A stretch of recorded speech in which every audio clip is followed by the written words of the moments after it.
તો okay friends, હવે આજે આપણે સ્ટાર્ટ કરીશું નવું ચેપ્ટર નંબર 3. તમારા સિલેબસનું જે છે તે એનું નામ છે શ્રેણિક. એને ઇંગ્લિશમાં કહેવામાં આવે છે મેટ્રિક્સ વર્ડ. ઘણાએ જે લોકો હોલિવૂડની પિક્ચરના શોખીન હશે એ ઘણાએ મેટ્રિક્સ વર્ડ સાંભળ્યો હશે. અને એ જ મેટ્રિક્સ હોલિવૂડનું જે મૂવી છે મેટ્રિક્સ, એને મેટ્રિક્સ નેમ પણ કેમ આપવામાં એ નામ કેમ આપવામાં આવ્યું છે એ બી તમને આજે ખબર પડશે આ શ્રેણિક એટલે કે મેટ્રિક્સની થિયરી પરથી. તમે આજે આ શ્રેણિકની થિયરી હું ભણાવવાનો છું એ ભણીને પછી તમે ટ્રાય કરજો એ શ્રેણિક અને એ જે મૂવી હતું મેટ્રિક્સ એ બંનેને રિલેટ કરવાની ટ્રાય કરજો. ઓકે, તો શ્રેણિક ઘણું સરસ, ઘણું ઇન્ટરેસ્ટિંગ ચેપ્ટર છે. બરાબર, સીધું સિમ્પલ. બરાબર, જે રીતની થિયરી આવે, જે રીતના સૂત્ર આવે એ પ્રમાણે તમે સિમ્પલી દાખલા ડાયરેક્ટ સૂત્ર પરથી કરી શકો. અને બીજી એક વસ્તુ એ કે તમે આમાં જરાય બોર નહીં થાઓ. બરાબર, બહુ જ સરસ ચેપ્ટર છે. તો સૌથી પહેલાં શ્રેણિક કોને કહેવાય? તો આપણે સીધી સ્ટ્રેટ ફોરવર્ડ વાત કરીએ.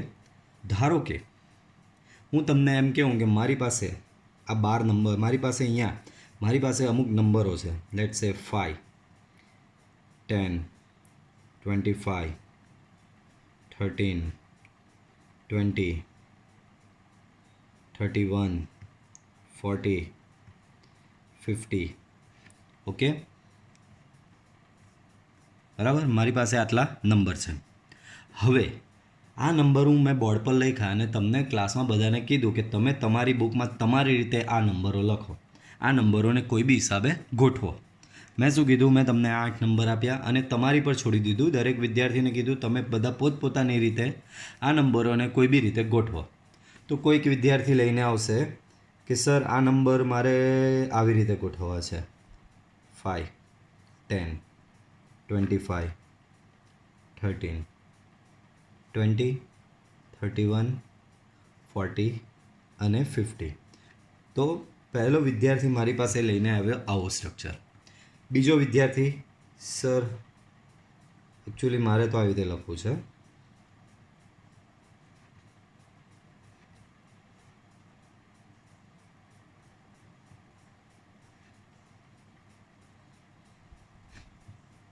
ત્રીજો વિદ્યાર્થી આવ્યો અને એણે સર કંઈ વિચારવું જ નથી સર મારે, તો મેં કીધું લખવાનું છે તો મેં મારી રીતે બસ આવી રીતે લખી દીધા. વાંધો નહીં, આ બી એક ગોઠવણી જ કહેવાય નંબરની. બરાબર, વિદ્યાર્થી ખોટો નથી. એક વિદ્યાર્થી આવ્યો, પેલા અમુક વિદ્યાર્થી હોય ને એક્ઝામમાં 10 સપ્લિમેન્ટરી ભરે, તો એ લોકોની 10 સપ્લિમેન્ટરી કેવી રીતે ભરાય ને તે આ ચોથો વિદ્યાર્થી હશે. ચોથો વિદ્યાર્થીને મેં કીધું કે 8 નંબરને ગોઠવ, તો ચોથા વિદ્યાર્થીએ ગોઠવણી એની કંઈક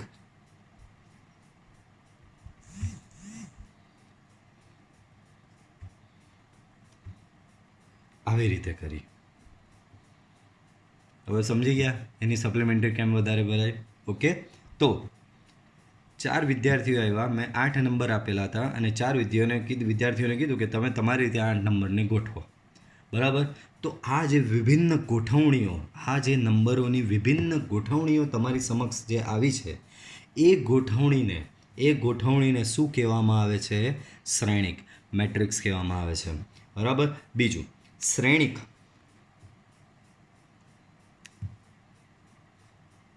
શ્રેણિકને દર્શાવવા માટે ચોરસ કૌંસ ઓર રાઉન્ડ બ્રેકેટ.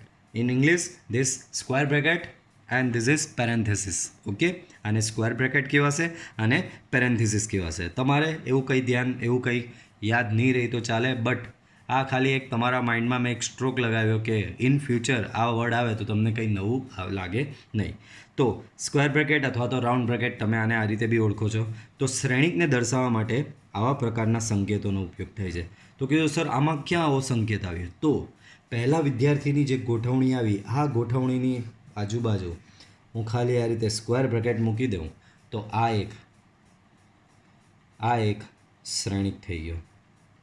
શ્રેણિકનો બીજો અર્થ જ એ છે ગોઠવણી. શ્રેણિકનો અર્થ શું થાય? ગોઠવણી. તો પહેલા વિદ્યાર્થીઓએ 8 નંબરે મને આ રીતે ગોઠવીને આપ્યા, એની ફરતે માત્ર હું આ સ્ક્વેર બ્રેકેટ લગાવી દઉં તો આ જે એક ગોઠવણી બની એ ગોઠવણીને કહેવામાં આવે છે શ્રેણિક. સેમ વે બીજા વિદ્યાર્થીની ગોઠવણી કંઈ આવી હતી તો એની ફરતે બી આ રીતે હું સ્ક્વેર બ્રેકેટ બનાવી દઉં તો આ બી બરાબર આ એક શ્રેણિક થયો, આ બી એક પ્રકારનો શ્રેણિક જ થશે. બરાબર. ત્રીજો વિદ્યાર્થી આળસુ તદ્દન, કંઈ વિચાર્યું જ નહીં, સાહેબે જેમ લખ્યું ખાલી કોમા કાઢ નાખ્યા અને આ રીતની ગોઠવણી કરી તો આ જે બની એ બી એક પ્રકારનો શ્રેણિક જ થશે. આ પ્રકારની એક અલગ પ્રકારની ગોઠવણી થઈ તે એક અલગ પ્રકારનો શ્રેણિક જ થશે. ચોથો વિદ્યાર્થી આપણો સપ્લિમેન્ટરી બહુ ભરે એ વાળો, બરાબર. તો એની ગોઠવણી કંઈ આવી થઈ, આવી ગોઠવણી, તો આ બી એક તમારો શ્રેણિક જ થશે. બરાબર. તો તમારી કોઈ પણ તમને નંબર આપવામાં આવે, કોઈ પણ સંખ્યા આપવામાં આવે, કોઈ પણ વસ્તુ આપવામાં આવે, કંઈ પણ આવી રીતે તમારી પાસે મલ્ટિપલ વસ્તુ છે, એ વસ્તુની તમે તમારી રીતે જે ગોઠવણી કરો તો આ રીતે મળતી. બરાબર. આ ગોઠવણીને પાછું સ્પેસિફિક નામ આપવામાં આવે છે. આ ગોઠવણી ક્યાં તો લંબચોરસ ગોઠવણી હશે ઓર ચોરસ ગોઠવણી હશે. આ ગોઠવણી કાં તો લંબચોરસ ગોઠવણી અથવા તો ચોરસ ગોઠવણી. તો તમને કોઈ પણ મલ્ટિપલ આ રીતે વસ્તુઓ આપવામાં આવે અને આ વસ્તુઓની લંબચોરસ કે ચોરસ ગોઠવણી કરો અને જે સ્ટ્રક્ચર બને છે એને કહેવામાં આવે છે શ્રેણિક. તો અહીંયા મેં તમને એક એક્ઝામ્પલથી બતાવ્યું કે શ્રેણિક કે એક જ 8 સંખ્યાઓનો શ્રેણિક તમે કેટલી રીતે અહીંયા બનાવી શકો છો. શ્રેણિકને દર્શાવવા માટેનો સંકેત સ્ક્વેર બ્રેકેટ અથવા તો રાઉન્ડ બ્રેકેટ યુઝ કરવામાં આવે છે. બરાબર. તો કોઈ પણ સંખ્યાઓની આ રીતે લંબચોરસ અથવા તો ચોરસ ગોઠવણીને આપણે શું કહેવામાં આવે છે? ગોઠવણી શબ્દ યાદ રાખજો. ગોઠવણી શબ્દ અગત્યનો છે. કોઈ પણ આ રીતે વાસ્તવિક સંખ્યાઓની લંબચોરસ અથવા તો ચોરસ ગોઠવણીને શું કહેવામાં આવે છે? શ્રેણિક. બરાબર. હવે તમે કીધું સર આ બધા શ્રેણિક તો ભાઈ આને સર શ્રેણિક 1 નામ આપ્યું, શ્રેણિક 2, શ્રેણિક 3, શ્રેણિક 4 નામ આપ્યું. સર આ બધા અલગ કઈ રીતે પડે? તો શ્રેણિકને અલગ પાડવા માટે પહેલાં એનો થોડો એક કન્સેપ્ટ તમને સમજાવી દઉં. તો એ વસ્તુ તમારા માટે નવી નથી. તમે કોમ્પ્યુટર સબ્જેક્ટ જે ભણતા હશો એમાં યુઝ્યુઅલી ઓકે આ વસ્તુ આવ્યા જ કરતી હોય છે. તમે આને કહો છો હાર નંબર 1, પ્રથમ હાર, હાર 1. આને કહેવાય હાર 2. સેમ વે આને શું કહેવાશે? સ્તંભ 1. આને કહેવાશે સ્તંભ 2. આને કહેવાશે સ્તંભ 3 ને આને કહેવાશે સ્તંભ 4. ઓકે. તો પહેલી પ્રકારની જે પહેલા વિદ્યાર્થીએ મને જે ગોઠવણી આપેલી એ ગોઠવણીમાં તમને ક્લિયરલી દેખાય છે કે તમને એ ગોઠવણીમાં ક્લિયરલી તમે જોઈ શકો છો કે 1 અને 2 હાર છે અને 1, 2, 3 અને 4 સ્તંભ છે. તો પહેલા પ્રકારની જે એની ગોઠવણી હતી તેમાં કેટલી 2 હાર છે તો અહીંયા આ રીતે 2 લખાય અને સ્તંભ કેટલા છે 4. તો આ શ્રેણિકને આ રીતે ખાલી બ્રેકેટની બહાર આ રીતે આ પ્રમાણે દર્શાવવામાં આવે છે, જ્યાં 2 એ હારની સંખ્યા દર્શાવે છે, 4 એ સ્તંભની સંખ્યા દર્શાવે છે. સેમ વે બીજો વિદ્યાર્થીએ જે ગોઠવણી કરેલી, બીજા વિદ્યાર્થીએ શું કરેલું? તો એણે ટોટલ કેટલી હાર બનાવેલી? 2, 3, 4 હાર બનાવેલી અને એણે સ્તંભ 2 બનાવેલા. બરાબર. તો પહેલાં હાર કેટલી છે? તો કે 4. તો 4 લખવાનું. ક્રોસ, આ ક્રોસ ગુણાકાર જ છે, 4 ક્રોસ. સ્તંભ કેટલા છે? 2. તો બીજો જે શ્રેણિક થયો એનું આ રીતે 4 ક્રોસ 2 થશે. હવે તમે કહ્યું સર આ તમે બોલ્યા કરો છો 2 ક્રોસ 4, 4 ક્રોસ 2, એને કહેવામાં શું આવે? તો જે આ તમને આ નંબર મળે છે એને કહેવામાં આવે છે શ્રેણિકની કક્ષા. તો પહેલા વિદ્યાર્થીએ જે શ્રેણિક બનાવેલો એની કક્ષા શું થશે? 2/4. બીજા વિદ્યાર્થીએ જે શ્રેણિક બનાવ્યો એની કક્ષા શું થશે? 4/2. હવે ત્રીજા વિદ્યાર્થીની વાત કરીએ તો ત્રીજા વિદ્યાર્થીએ હાર કેટલી બનાવેલી? 1 જ. અને એના સ્તંભ કાઉન્ટ કરો 1, 2, 3, 4, 5, 6, 7 અને 8. તો હાર કેટલી? 1. તો 1 અને સ્તંભ કેટલા છે? 8 ક્રોસ 8. તો આ ત્રીજો જે શ્રેણિક બન્યો એની કક્ષા કેટલી થશે? 1 ક્રોસ 8. સેમ વે ચોથો વિદ્યાર્થી આપણો સપ્લિમેન્ટરીવાળો, બરાબર. તો ચોથા વિદ્યાર્થીએ શું કરેલું? 1 2 3 4 5 6 7 8 કેટલી હાર બનાવેલી એણે? 8 હાર બનાવેલી. અને સ્તંભ એણે કેટલો બનાવ્યો? માત્ર એક જ સ્તંભ બનાવ્યો. તો 8 અહીંયા લખવાનું અને ત્યારબાદ સ્તંભની સંખ્યા તો બનશે 8x1. તો ચોથા વિદ્યાર્થીએનો જે શ્રેણિક બન્યો એની કક્ષા થશે 8x1, બરાબર. તો આ માત્ર એક શ્રેણિકનું તમને બેઝિક કે શ્રેણિક ગમે તે રીતનો આ રીતે હોઈ શકે છે, બરાબર. તો શ્રેણિક એટલે શું? કે આપેલ સંખ્યાઓની કોઈપણ ચોરસ અથવા લંબચોરસ ગોઠવણીને શ્રેણિક કહેવામાં આવે છે. શ્રેણિકમાં શું હોય છે? તો કે હાર હોય છે અને સ્તંભ હોય છે. અહીંયા શું લખવાનું? હાર ક્રોસ સ્તંભની સંખ્યા, હારની સંખ્યા ક્રોસ સ્તંભની સંખ્યા, અને આ જે બને છે એને કહેવામાં આવે છે શ્રેણિકની કક્ષા, બરાબર. હવે એક એક્ઝામ્પલ લઈએ અને એ એક્ઝામ્પલથી તમને સમજાવું કે ભાઈ શ્રેણિક આવ્યો ક્યાંથી, સર શ્રેણિક બન્યો કેવી રીતે, એવું કઈ રીતે થયું. તો એના માટે એક એક્ઝામ્પલ લઈએ. લેટ્સ સે આપણે સુરતી લાલા સુરતના, તો પહેલું સુરત, પછી અમદાવાદ, વડોદરા, રાજકોટ, 4 શહેર છે. તમે અત્યારે ખબર જ છે વિડીયો લેક્ચર કેમ ચાલી રહ્યા છે, કઈ સિચ્યુએશનના લીધે વિડીયો લેક્ચર ચાલી રહ્યા છે. તો આજે કંઈક એના વિશે જ બતાવું. તો સુરત, તેમાં અહીંયા એક સ્તંભ બનાવું છું. COVID-19 ચેપગ્રસ્તોની સંખ્યા અને અહીંયા એક કોલમ બનાવો.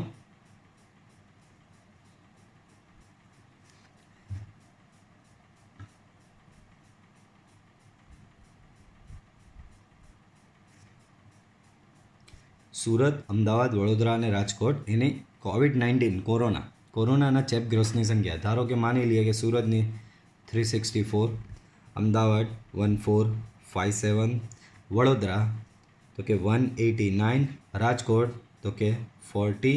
તો આ શું થયું?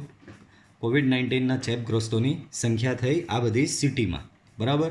હવે તમને બી ખબર છે કે આ આંકડો હોય છે એમાંથી દરેક અમુક દર્દીઓ સાજા થાય છે થોડા સમય પછી.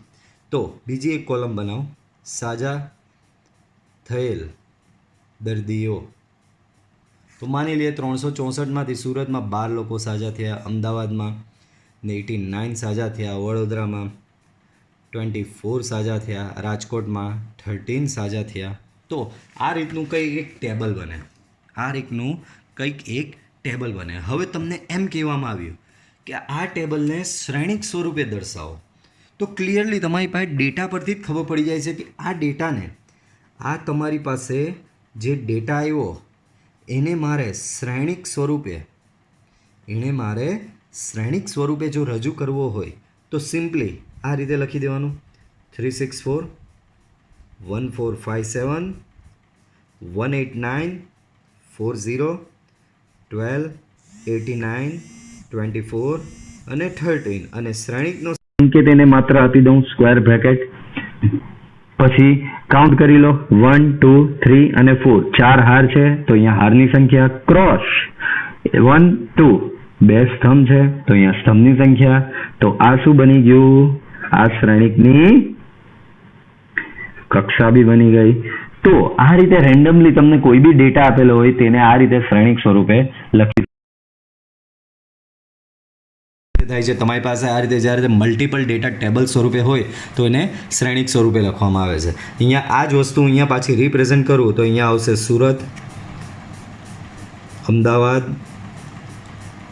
વડોદરા, રાજકોટ. અહીંયા COVID-19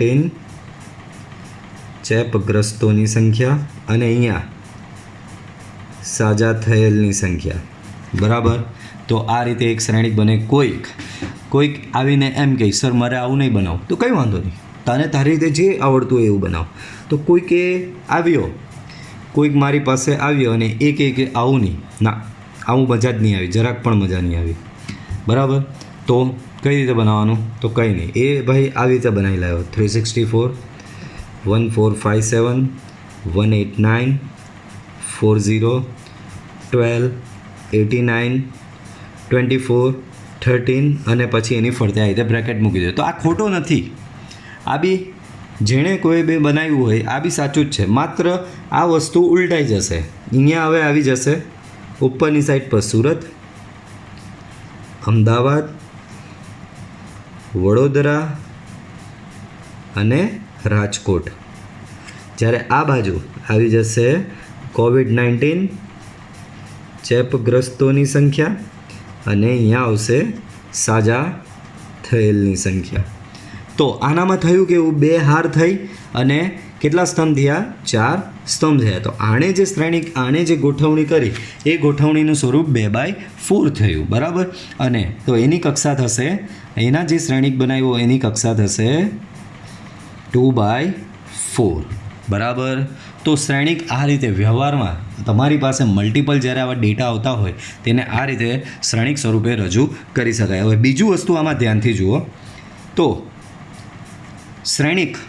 શ્રેણિકના આ શ્રેણિકની કક્ષા કેટલી આવી? 4x2. આ શ્રેણિકની કક્ષા કેટલી આવી? 4x2. તો સિમ્પલી બેઝિક પ્રાઇમરી જે મેથ્સ આવે તેમાં 4 × 2 કેટલા થાય? તો કે બધાને ખબર 8 થાય. 4 × 2 કેટલા થાય? 8 થાય. તો તમે જોઈ શકો છો શ્રેણિકમાં ઘટકો કેટલા છે? 8 જ ઘટકો છે. સેમ વે અહીંયા બી 2 × 4 કેટલા થાય? 2 × 4 અહીંયા કેટલા થાય? તો કે 8 થાય. 2 × 4 8 થશે. શ્રેણિકમાં 8 જ ઘટક છે. તો શ્રેણિકની જે કક્ષા છે ત્યાંના કક્ષા પરના જે અંકો છે એ અંકોનો જે ગુણાકાર કરો એટલા જ ઘટકો તમારા શ્રેણિકમાં હશે, બરાબર. આ શ્રેણિકની અંદર આ બધી સંખ્યા લખી, આ બધી સંખ્યાઓને કહેવામાં આવે છે શ્રેણિકના ઘટકો. આ બધી સંખ્યાઓને શું કહેવામાં આવે? શ્રેણિકના ઘટકો, બરાબર. તો આ ખાલી શ્રેણિક વિશે આપને બેઝિક આઈડિયા મેળવો, બરાબર. જેમ કે આગળ બી આપણે આ જોયેલું, અહીંયા બી શું છે? આ 2x4નો છે તો 4 × 2 કેટલા? 8 થાય. 8 ઘટકો જે આપણે લીધેલા. કોઈમાં બી લઈ લો 1 × 8 8, 8 × 1 8. તો અહીંયા 8 ઘટક લીધેલા હતા. તો શ્રેણિકની અંદરના ઘટકોની સંખ્યા એ તેની કક્ષા પરથી બી ડાયરેક્ટ આ રીતે મળી શકે છે. ઓકે, તો આટલું તમને સમજ પડી? ઓકે, તો ચાલો હવે શ્રેણિકમાં આપણે થોડું ઓર આગળ વધારીએ અને થોડું ડિટેલિંગથી હવે ભણીએ. આ તમને વ્યવહારિક રીતે ભણાવ્યું. હવે થોડું એને ટેકનિકલ લેંગ્વેજમાં બીજી રીતે કહીએ તો એને ટેકનિકલ લેંગ્વેજમાં ભણી જોઈએ, બરાબર, કે કઈ રીતે શ્રેણિક આવે. તો જે રીતે મેં કીધું શ્રેણિક કંઈ જ નથી, માત્ર એ સંખ્યાઓની લંબચોરસ અને ચોરસ ગોઠવણી જ છે. તો અત્યાર સુધી જોયું કે હારની સંખ્યા એકમાં 4 હતી, એકમાં 2 હતી, એકમાં 1 હતી, 8 હતી. તો હાર અને સ્તંભની સંખ્યા આવી રીતે લીધી. બટ ઇન જનરલ કઈ રીતે એને રિપ્રેઝેન્ટ કરી શકાય છે? તો પાછી શ્રેણિક વિશે થોડી ચર્ચા કરીએ, બરાબર. તો શ્રેણિક, ધારો કે મારી પાસે કોઈક શ્રેણિક A છે, નામ આપી દીધું મેં A. હવે શ્રેણિકને દર્શાવવા માટે આ રીતનું સિમ્બોલ અથવા તો સંકેત યુઝ થાય છે.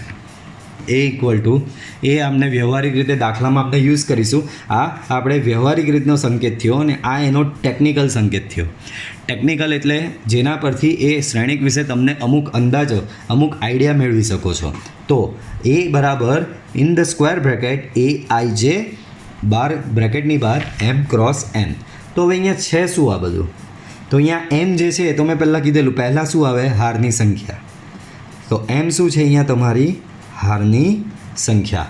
અને N શું થશે? અહીંયા સ્તંભની સંખ્યા. N શું થશે બાળકો?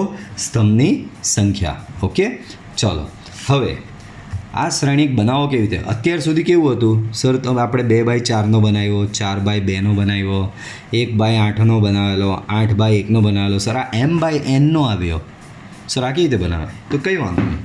તો જો અહીંયા તમને સિમ્પલ કરી આપું. અહીંયા હું હાર નંબર લખું છું. હમણાં જે લખું છું તે શું લખું છું? હાર નંબર. આ હાર 1. હાર કેટલી છે? અહીંયા M. મેં જે એક્ઝામ્પલ લીધું એમાં હારની સંખ્યા કેટલી છે? M, small m. સ્તંભની સંખ્યા કેટલી છે? Small n. તો આ 1 એટલે પહેલી હાર, 2 એટલે બીજી હાર, 3 એટલે ત્રીજી હાર, 4 એટલે ચોથી, 5મી, બરાબર. એ રીતે આગળ વધતા જશો અને છેલ્લે કઈ હાર આવશે? mમી હાર આવશે. એ જ પ્રમાણે સ્તંભની સંખ્યા કેટલી છે? તો કે સ્મોલ n જેટલી.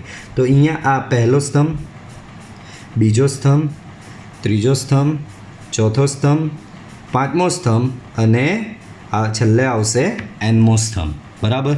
તો આ રીતે મેં ખાલી એક લખી દીધું. કેમ? આપણા શ્રેણિકની કક્ષા. આને તમને પાછું એક વખત રિમાઇન્ડ કે આને શું કહેવાય? શ્રેણિકની કક્ષા. ઇંગ્લિશમાં કહેવાય એને ઓર્ડર ઓફ ધી મેટ્રિક્સ. ઇંગ્લિશમાં શું કહેવાય? Order of the matrix. શ્રેણિકની કક્ષા, ઓર્ડર ઓફ ધી મેટ્રિક્સ. હવે આ શ્રેણિક અથવા તો આ મેટ્રિક્સ બનાવવો કઈ રીતે? તો તમને ખબર છે મેટ્રિક્સ બનાવવાનો. મેટ્રિક્સ એટલે કે શ્રેણિકનો સંકેત પહેલાં લખી દીધો, સ્ક્વેર બ્રેકેટ. હવે પહેલી હાર અને પહેલું સ્તંભ, અહીંયા પહેલો જે ઘટક આવશે એને શું કહેવાય? એ પહેલી હારમાં આવેલો છે અને પહેલા સ્તંભમાં આવેલો છે. તો પહેલી હાર અને પહેલા સ્તંભનો ઘટકનું નામ આપાશે A11. એ એટલે કોઈક સંખ્યા હશે અને આ 11 શું ઇન્ડિકેટ કરે? પહેલા 1નો મતલબ પહેલી હાર, બીજા 1નો મતલબ પહેલો સ્તંભ. એ જ પ્રમાણે પહેલી હાર અને બીજા સ્તંભના ઘટકને તમે દર્શાવશો A12 વડે. ઓકે. સેમ એ જ પ્રમાણે પહેલી હાર અને ત્રીજા સ્તંભના ઘટકને તમે દર્શાવશો A13 વડે. પહેલી હાર અને ચોથા સ્તંભના ઘટકને તમે દર્શાવશો A14 વડે. પહેલી હાર અને પાંચમા સ્તંભના ઘટકને તમે દર્શાવશો A15 વડે. પહેલી હાર અને એનમા સ્તંભના ઘટકને તમે દર્શાવશો A1n વડે. ઓકે. તો આ રીતે પહેલી હાર આપણી આખી કમ્પ્લીટ થશે. સેમ એ જ પ્રમાણે બીજી હાર, તો બીજી હાર અને પહેલા સ્તંભનો ઘટક થશે A21. સેમ વે બીજી હાર અને બીજો સ્તંભનો ઘટક થશે A22, A23, A24, A25 up to બીજી હાર અને એનમો સ્તંભ તો A2n. સેમ વે ત્રીજી હાર માટે A31, A32, A33, A34, A35 up to A3n. Same way ચોથી હાર A41, A42, A43, A44, A45, A4n. Same A51, A52, A53, A54, A55 up to A5n. અને આ રીતે આગળ વધતા જશે. અહીંયા આ બી આ રીતે આમ આગળ વધતા જશે. બધા જ ઘટકો આ પ્રમાણે આગળ વધતા જશે. હવે આપણે આવી ગયા એમમી હાર. એમમી હાર, હારનો નંબર કયો છે? એમ ને સ્તંભનો નંબર 1. તો એમમી હાર અને પહેલા સ્તંભનો ઘટકનું નામ થશે AM1. એ જ પ્રમાણે એમમી હાર અને બીજા સ્તંભનો ઘટક થશે AM2. એમમી હાર અને ત્રીજા સ્તંભનો ઘટક AM3. Same way AM4, AM5 up to એમમી હાર અને એનમા સ્તંભનો ઘટક AMN. તો હવે આના પરથી તમને ખબર પડશે આ AIJ કેમ લખવામાં આવ્યું છે. તો IJ શું દર્શાવે છે? આઈમી હાર અને જેમાં સ્તંભનો ઘટક A. બરાબર. AIJનો મતલબ એટલે આઈમી હાર. AIJનો મતલબ શું થાય? આઈમી હાર અને જેમાં સ્તંભનો ઘટક.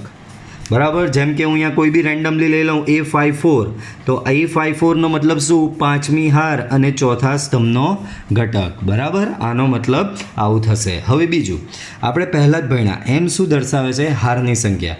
N શું દર્શાવે છે? સ્તંભની સંખ્યા. હવે અહીંયા બીજા બે સંકેત જે આવ્યા એ I અને J સંકેત. સર આનું શું? આની કિંમત કેવી હોઈ શકે? તો હંમેશા યાદ રાખો I, હંમેશા યાદ રાખો I અને M જે છે તે બધા હાર સાથે સંકળાયેલા છે અને J અને N જે છે એ સ્તંભ સાથે સંકળાયેલા છે. બરાબર. તો કે સર આઈની વેલ્યુ કેવી હોઈ શકે? તો આઈની વેલ્યુ એકથી લઈને ક્યાં સુધી હોઈ શકે? M સુધી જઈ શકે. અને જેની વેલ્યુ એકથી લઈને ક્યાં સુધી જઈ શકે? N સુધી. જે એ સ્તંભ સાથે સંકળાયેલો છે. સ્તંભ યાદ એમ દિમાગમાં ફિટ કરી દેવાનો. હાર એટલે M, સ્તંભ એટલે N. સેમ વે I એટલે બી હાર, J એટલે બી સ્તંભ. બરાબર. તો આઈ અને એમ બંને હાર સાથે એસોસિએટ છે, જે અને એન સ્તંભ સાથે એસોસિએટ છે. આઈની વેલ્યુ 1 થી લઈને એમ. હવે તમારા શ્રેણિકમાં જો હારની સંખ્યા 5 હોય તો આઈની વેલ્યુ 1 થી લઈને 5 થશે. સ્તંભની સંખ્યા 2 હોય તો જેની વેલ્યુ 1 થી લઈને 2 સુધીની થશે. સ્તંભની સંખ્યા 3 હોય તો જેની વેલ્યુ 1 થી લઈને 3 સુધીની થશે. તો આ હતું તમારા શ્રેણિકનું એક કોમન સ્ટ્રક્ચર કે જેના પરથી કોઈ બી શ્રેણિક તમારો બની શકે છે. બરાબર. અહીંયા આ જે એ આઈ જેની વાત કરું એ આઈમી હાર અને જેમાં સ્તંભનો ઘટક કહેવામાં આવે છે. ઇન શોર્ટ એ તમારો શું થશે? શ્રેણિકનો ઘટક જ થશે.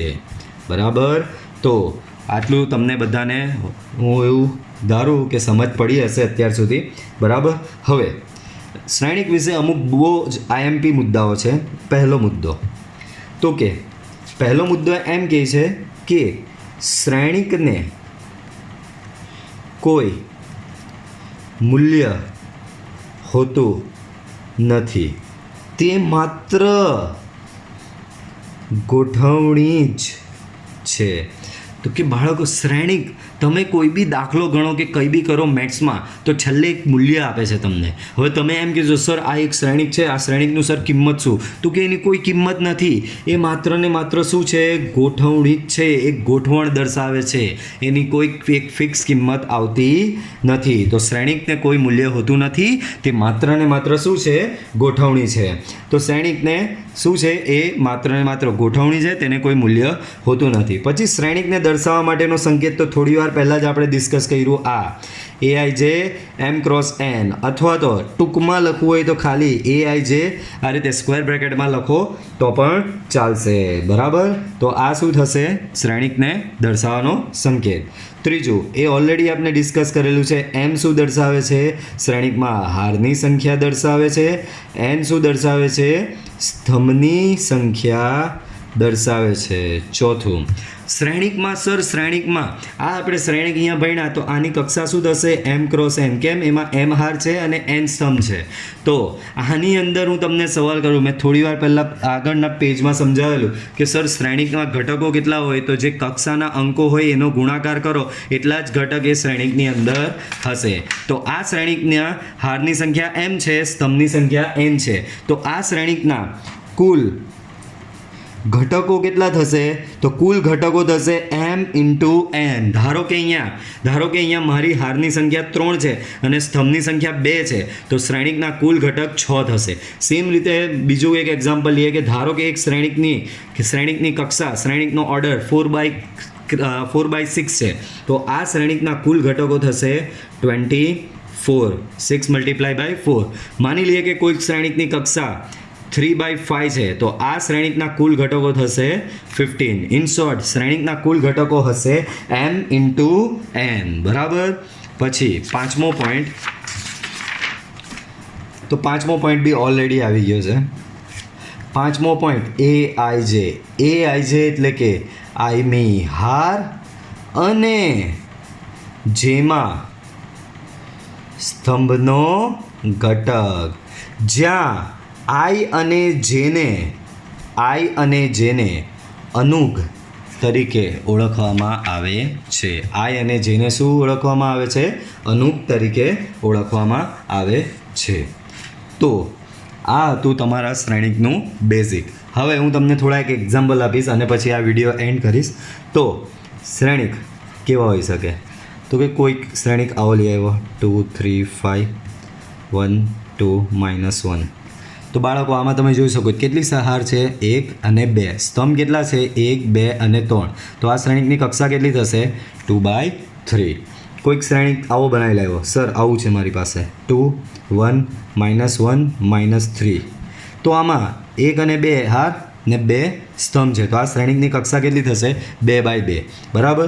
ત્રીજું કોઈક આવું બનાવી લાવ્યું એકદમ જ સાંકડો કક્ષાનો આવો A1 -2 5. તો કંઈ વાંધો નહીં, આ બી એક ગોઠવણી જ થઈ છે. શ્રેણિક એટલે શું? ગોઠવણી પછી કોઈ બી રીતની હોઈ શકે છે. બરાબર. ગોઠવણી કોઈ બી રીતની હોઈ શકે. તો આમાં કેટલી હાર થઈ? 1 2 અને 3 ને સ્તંભ કેટલા થયા? 1. તો આ શ્રેણિક થશે 3x1. સેમ વે કોઈક આવું લઈ આવ્યું,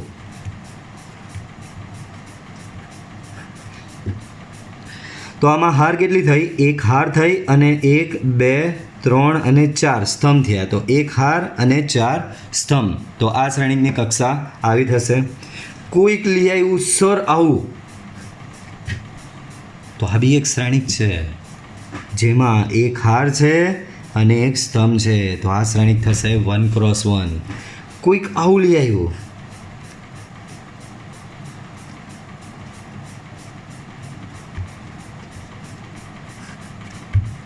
તો આમાં 3 હાર છે અને 3 સ્તંભ છે, તો આ શ્રેણિકની કક્ષા થશે 3x3.